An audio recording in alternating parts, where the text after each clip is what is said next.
नमामि गंगे हर हर महादेव। दोस्तों, गंगा स्नान की महिमा हमारे शास्त्रों में बताई गई है। गंगा स्नान इतना उत्तम स्नान होता है कि जब हम गंगा को अपनी अंजलि में भरते हैं तो हम ब्रह्मा समान होते हैं, और जब हम गंगा में अपने चरण रखते हैं तो हम विष्णु समान होते हैं, और जब हम गंगा में डुबकी लगाते हैं तो हम शिव के स्वरूप हो जाते हैं। यानी कि गंगा इतनी प्रभावशाली है कि वो हमें देव बना देती है। लेकिन दोस्तों, जब हम गंगा स्नान के लिए जाते हैं तो क्या हम अपने पाप कर्मों से मुक्त होने जा रहे हैं या फिर अपने ऊपर पाप और चढ़ा के आ जाते हैं। यानी कि 99% लोग नहीं जानते हैं कि गंगा में शास्त्रों के अनुसार क्या विधि बताई गई है स्नान की। अनजाने में वो गलती कर देते हैं जिससे कि उन्हें पुण्य की जगह पाप का भागी बनना पड़ जाता है। दोस्तों, गंगा स्नान की महिमा के बारे में शास्त्रों में ये बताया गया है कि यदि कोई व्यक्ति गंगा स्नान के लिए एक एक पग चलता है तो उसे हर पग पर अश्वमेध यज्ञ और राजसूय यज्ञ का फल प्राप्त होता है। तो बहुत ही ज़्यादा महत्व होता है गंगा स्नान का। तो आज की इस वीडियो में मैं आपको गंगा स्नान की संपूर्ण विधि बताने वाली हूँ। इसके क्या नियम होते हैं, क्या क्या हमें सावधानियाँ रखनी चाहिए गंगा स्नान करते समय। तो वीडियो को पूरा देखें, पूरा समझने के लिए, क्योंकि आप बीच में स्किप करते हैं तो बहुत महत्वपूर्ण जानकारी छूट जाती है। देखिए, सबसे पहली बात तो ये है कि गंगा स्नान यदि हम करने जा रहे हैं तो इसे कोई भी ऐसा ना समझा जाए कि हम जैसे वाटर पार्क में, अम्यूज़मेंट पार्क में हम कोई भी अपनी मस्ती के लिए जाते हैं, वो चीज़ बिल्कुल भी नहीं है। गंगा स्नान जो होता है वो अपने पाप कर्मों से मुक्ति पाने के लिए होता है, पुण्य अर्जित करने के लिए होता है, ना कि अपना मल धोने के लिए, ना कि अपना एंटरटेनमेंट करने के लिए गंगा स्नान किया जाता है। तो सबसे पहली बात तो आप ये मन से बिल्कुल निकाल दें कि वहाँ जा कर के आपको मस्ती करनी है। यदि हम गंगा स्नान के लिए जा रहे हैं तो ऐसे बहुत सारे नियम हैं जिनका हमें पालन करना चाहिए और किन बातों का ध्यान रखना चाहिए ताकि हमें गंगा स्नान का पूरा पुण्य प्राप्त हो और हम जिस मनोकामना की पूर्ति हेतु गंगा स्नान के लिए जा रहे हैं वो शीघ्र ही हमारी सिद्ध हो जाए, अर्थात हमारे पापों का नाश हो और हमें पुण्य की प्राप्ति हो और हमारे जीवन की तरह तरह की जो भी कठिनाइयाँ वो सब दूर हो जाए और जीवन में हमें आत्मसंतोष एवं पवित्रता हमारे जीवन में आ जाए। तो जब भी कभी आप गंगा स्नान के लिए जा रहे हैं तो अपने मन वचन कर्म से आपको शुद्ध होना चाहिए। यानी कि तन से, सबसे पहले तो आपको तन से शुद्ध होना चाहिए। ऐसा नहीं है कि हम तो गंगा जी नहाने जा रहे हैं तो वहीं जा कर के स्नान कर लेंगे, तो आप घर से स्नान करके ही नहीं जाएं। आपके गंगा जी पास में ही है, 2-4 घंटे का रास्ता है तो घर से ही स्नान करके जाएं। लेकिन अगर काफ़ी दूर है, 2-3 दिन का भी रास्ता लगता है गंगा स्नान के लिए, तो जहाँ पर भी आप ठहरें वहाँ से आप शुद्ध होकर के, यानी कि स्नान करके ही आपको जाना चाहिए। तो ऐसा नहीं है। और दूसरी बात ये भी है, शास्त्रों में तो ये भी उल्लेख आता है कि हमें पैदल चल के जाना चाहिए गंगा स्नान के लिए, लेकिन आज के परिवेश में ये संभव नहीं है। नंगे पैर जाना चाहिए। क्यों? क्योंकि कहा जाता है कि जिन चप्पलों को या जिन जूतों को पहन के हम गंगा स्नान के लिए जाते हैं तो हमारा आधा पुण्य वो ले लेते हैं, जो हमारी पादुकाएं हैं वो ले लेती हैं, और आधा पुण्य हमारी जो वाहन है वो ले लेते हैं। तो आज के परिवेश में ऐसा हो पाना संभव नहीं है। तो फिर भी गंगा से 1-2 किलोमीटर दूरी पर आप अपना वाहन पार्क कर दें और उसके बाद में वहीं अपनी जूते चप्पल आदि अपने वाहन में निकाल दें या कहीं जमा कर दें। वहाँ से गंगा के तट तक आपको नंगे पांव पैदल ही आना चाहिए। तो इससे आपको पूरा पुण्य लाभ प्राप्त होगा। तो तन की हमें शुद्धि करके ही जानी चाहिए। अशुद्ध अवस्था में, यानी कि अगर पीरियड आदि हो रहा है, आप बिना स्नान के हैं, तो हमें गंगा जी में प्रवेश बिल्कुल नहीं करना चाहिए। साथ ही साथ आपको रास्ते में, मार्ग में, यानी कि जब आप गंगा स्नान के लिए निकलें तब रास्ते में आपको किसी भी प्रकार के व्यसन नहीं करने चाहिए। तामसिक भोजन नहीं करना चाहिए, मांस, मदिरा, धूम्रपान आदि नहीं करना चाहिए। ऐसा करने से भी गंगा स्नान का पुण्य प्राप्त नहीं होता है, यानी कि हमारा रिजल्ट एकदम शून्य रहता है। हम पुण्य कमाने जाते हैं गंगा स्नान के लिए, लेकिन उल्टा हम और पाप कर्म करके आ जाते हैं। तो इसलिए पूर्णतः सात्विक विचार और पूर्णतः सात्विक रह करके हमें तन मन वचन से हर प्रकार से सात्विक रह करके हमें गंगा स्नान के लिए जाना चाहिए। तो इस प्रकार से दोस्तों मन को किस प्रकार से आपको शुद्ध रखना है, और देखिए मन को शुद्ध रखने के लिए आपको छल कपट पर निंदा झूठ नहीं बोलना है, राग द्वेष नहीं करना है। मन ही मन सिर्फ और सिर्फ इष्ट देव अपने आराध्य देव का मंत्र का जाप करना है और गंगा मैया का ध्यान करना है। माँ भगवती गंगा का ध्यान मात्र करने से हमारे अंदर पवित्रता आ जाती है। तो इस प्रकार से आपको अपने मन को भी शुद्ध करना है। दोस्तों ये जो नियम हम बता रहे हैं वो सिर्फ और सिर्फ गंगा मैया के लिए नहीं है। अगर आप यमुना जी में स्नान कर रहे हैं और भी किसी जो भी पवित्र नदियां हमारे धर्मशास्त्रों में बताई गई हैं, सभी के लिए यही नियम लागू होते हैं। आप किसी पवित्र सरोवर जलाशय आदि में स्नान कर रहे हैं तो भी हमें इन नियमों का पालन करना ही करना चाहिए। तो अब हम जान लेते हैं कि हमें किस विधि से गंगा जी में स्नान करना चाहिए। देखिए गंगा जी के तट पर जाकर के हमें सीधे उसमें छलांग नहीं लगानी चाहिए, स्विमिंग बिल्कुल नहीं करनी चाहिए। गंगा हमारे पाप धोती है, हमारे मल को नहीं धोती है। देखिए बहुत ही ज़्यादा दिव्य स्वरूप है माँ भगवती गंगा का, तो वो हमारे पाप कर्म धोने के लिए गंगा मैया का अवतरण हुआ है, हमारे पितरों की तृप्ति के लिए उनका अवतरण हुआ है, ना कि हमारे जो मल है, जो हमारे इस दैहिक शरीर में से जो मल निकलता है उसको धोने के लिए गंगा मैया का अवतरण नहीं हुआ है।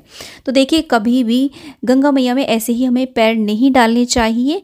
हमें सर्वप्रथम गंगा मैया से प्रार्थना करनी चाहिए, उनके चरण हमें स्पर्श करने चाहिए और भाव से उन्हें प्रणाम करना चाहिए। गंगा मैया को धन्यवाद देना चाहिए कि आपके जीवन में वह समय आया है कि आपको गंगा स्नान का पुण्य मिल रहा है। और देखिए ध्यान रखिए पूरी नग्न अवस्था में, चाहे वो स्त्री हो या पुरुष हो, उन्हें या फिर बच्चे ही क्यों ना हो, यानी कि 8 साल से बड़े यदि बच्चे हैं तो बिल्कुल भी उन्हें पूरी नग्न अवस्था में, हो सके तो छोटे बच्चों को भी कम से कम एक अंडर गारमेंट ज़रूर पहना दें और वस्त्र पहन करके ही गंगा में स्नान करें। तो नग्न अवस्था में किसी भी पवित्र सरोवर नदी जलाशय में स्नान नहीं करना चाहिए। और इसके बाद में आप सर्वप्रथम आपको जल अपने माथे पर लगाना चाहिए, नेत्रों पर लगाना चाहिए, उसके बाद में पूरे शरीर पर छिटक देना चाहिए जल और आचमनी करनी चाहिए, जिससे कि आपका अंतःकरण पवित्र हो जाए। और पुनः प्रणाम करके धन्यवाद देना चाहिए। अपने आराध्य या गुरु मंत्र का जाप करते हुए धीरे धीरे सावधानी पूर्वक गंगा जी में प्रवेश करना चाहिए। उसके बाद कम से कम 3 डुबकी तो अवश्य रूप से लगानी चाहिए। और इसके बाद में आपकी सामर्थ्य है यथाशक्ति आप 5, 7, 11 या फिर अनगिनत डुबकियां भी आप लगा सकते हैं। और अपने सगे संबंधियों के नाम की भी आप डुबकियां लगा सकते हैं। स्नान करते समय भाव करें कि भगवान महादेव की जटाओं से निकलती हुई माँ भगवती गंगा में आप स्नान करके पवित्र हो रहे हैं, आपके समस्त पाप नष्ट हो रहे हैं, समस्त रोग शोक से आप मुक्त हो रहे हैं। मन में महादेव एवं माँ गंगा का नाम जपते रहें। हर हर गंगे, हर हर गंगे, जय हो भोलेनाथ, जय हो महादेव की, हर हर महादेव। इस प्रकार से आप जाप करते रहें। गंगा स्नान करते हुए आपको देखिए ध्यान रखिए, आपको ना तो थूकना है, ना ही कुल्ला करना है, ना अपनी नाक साफ करनी है, ना ब्रश करना है और ना ही शैम्पू साबुन का प्रयोग करना है। इससे गंगा स्नान का पुण्य बिल्कुल भी प्राप्त नहीं होगा और आप अपने ऊपर इतना बड़ा पाप चढ़ा लेंगे, जिसे कहते हैं कि यदि गंगा जी में हम अपना मल डालते हैं तो वो ब्रह्म हत्या के समान माना जाता है। तो ये चेतना हमारे समाज में लाने की बहुत ज़्यादा आवश्यकता है कि हमें ये सब कार्य बिल्कुल भी नहीं करने चाहिए।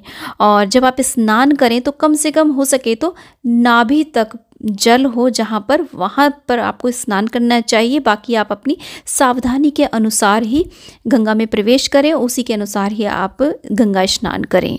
जब आपका स्नान संपूर्ण हो जाए तो हाथों की अंजलि में जल भर करके सूर्य भगवान को आप 5, 7, 11 बार सूर्य भगवान का मंत्र बोलते हुए आप उन्हें अर्घ्य दें। इसके बाद में दक्षिण दिशा की ओर मुख करके अपने पितरों के तर्पण करने के निमित्त, अपने कुल देवताओं के निमित्त आपको भगवती माँ गंगा के जल को अंजलि में भर करके पितृदेभ्यो नमो नमः कहते हुए आपको उनको तर्पण करना चाहिए। तो इस प्रकार से पूजन करने के बाद में आप जप भी कर सकते हैं। चाहे तो भीगे वस्त्रों से गंगा नदी में नाभि तक जल में खड़े होकर के आप यथाशक्ति अपने इष्ट मंत्र का, गुरु मंत्र का आप जाप भी कर सकते हैं। चाहे तो 21-51 या एक माला का भी आप जाप कर सकते हैं। तो आपका एक प्रकार से ये अनुष्ठान हो जाता है।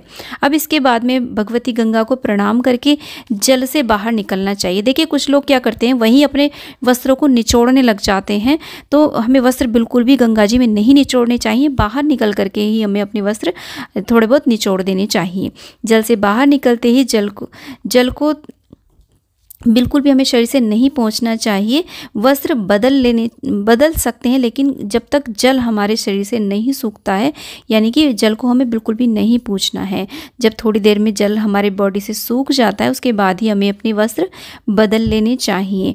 कहते हैं कि यदि हम जल को पोंछ लेते हैं तो हमारा पुण्य भी जल के साथ पुछ जाता है। तो इसलिए हमें अपने शरीर को बिल्कुल भी नहीं पहुँचना चाहिए। इसका एक वैज्ञानिक तथ्य ये भी है कि गंगा का जो उद्गम होता है वो स्थान ऐसा होता है जहाँ पर जड़ी बूटियाँ, बहुत ही दिव्य बूटियाँ पाई जाती हैं और उन्हीं में से बह करके गंगा मैया आती हैं। और कहीं ना कहीं ये सब जड़ी बूटियाँ हमें कुछ ना कुछ हमारे को शारीरिक मानसिक रूप से लाभ देती हैं। उन दिव्य जड़ी बूटियों के कण गंगा मैया में घुले रहते हैं, तो वे कण हमारे शरीर में अच्छे से घुलें, अच्छे से प्रवेश करें। इसलिए उस जल का हमारे शरीर पर रहना आवश्यक है। रोगों से मुक्ति पाने के लिए और हमें आध्यात्मिक और दैविक लाभ प्राप्त करने के लिए आवश्यक है कि हमें उस जल को टॉवल से बिल्कुल भी नहीं पूछना है। उसे हमें जब तक हमारा जल नहीं सूखता तब तक हमें गंगा के तट पर अवश्य रूप से रहना चाहिए। हो सके तो उन गीले वस्त्रों में ही आसपास जो भी मंदिर हैं उनमें आपको दर्शन करना चाहिए, और इसलिए आप जल को शरीर पर सूखने दें। इसके बाद हमें आपको गंगा जी के तट पर आप पूजन करवा सकते हैं, कथा आदि कर सकते हैं, दान कर सकते हैं। और गंगा जी में आपको भोग अवश्य रूप से डालना चाहिए, दीपदान करना चाहिए, आरती करनी चाहिए गंगा मैया। इसके बाद में हमें कुछ ना कुछ दान अवश्य रूप से करना चाहिए। गंगा जी के किनारे पर, तट पर आप दान अवश्य रूप से कर दें, और यहाँ पर बैठ करके हमें कुछ ना कुछ भोग प्रसाद अवश्य रूप से ग्रहण करना चाहिए, यानी कि कुछ ना कुछ अवश्य रूप से खाना चाहिए। लेकिन ध्यान रखना चाहिए किसी भी प्रकार की कोई भी गंदगी हमारे कारण वहाँ बिल्कुल भी नहीं फैलनी चाहिए। इसके बाद में पुनः इष्ट मंत्र, गुरु मंत्र का ध्यान करते हुए हम वापस आ जाते हैं। गंगा मैया से प्रार्थना करते हैं कि गंगा मैया हमें पुनः दोबारा से आप अपना आशीर्वाद प्रदान करें, हमें दोबारा से बुलाएं, और जो भी जाने अनजाने गलती हो गई है उसके लिए गंगा मैया से क्षमा याचना करें, वापस से उनके चरण छुएं और वापस आ जाएं। दोस्तों इतना सब कुछ जब हम करते हैं तब जाकर हमें गंगा स्नान का पुण्य प्राप्त होता है। यदि हम इन नियमों का पालन नहीं करते हैं तो हमें पुण्य की जगह पर दोष लग जाता है।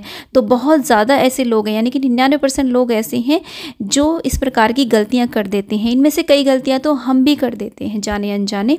तो उम्मीद करती हूँ कि आगे से आप इन नियमों का पालन करते हुए गंगा स्नान करेंगे, और गंगा स्नान का जो हमें वास्तविक लाभ प्राप्त होना चाहिए वो हमें प्राप्त हो सकेगा। तो उम्मीद करती हूँ कि वीडियो आपको ज्ञानवर्धक लगा होगा। वीडियो ज्ञानवर्धक लगा है तो वीडियो को लाइक, शेयर एंड चैनल को ज़रूर सब्सक्राइब करें। वीडियो को बहुत ज़्यादा शेयर करना है दोस्तों, ताकि समाज में चेतना आ सके। और कमेंट बॉक्स में गंगा मैया की जय आप अवश्य लिखें दोस्तों। हर हर गंगे।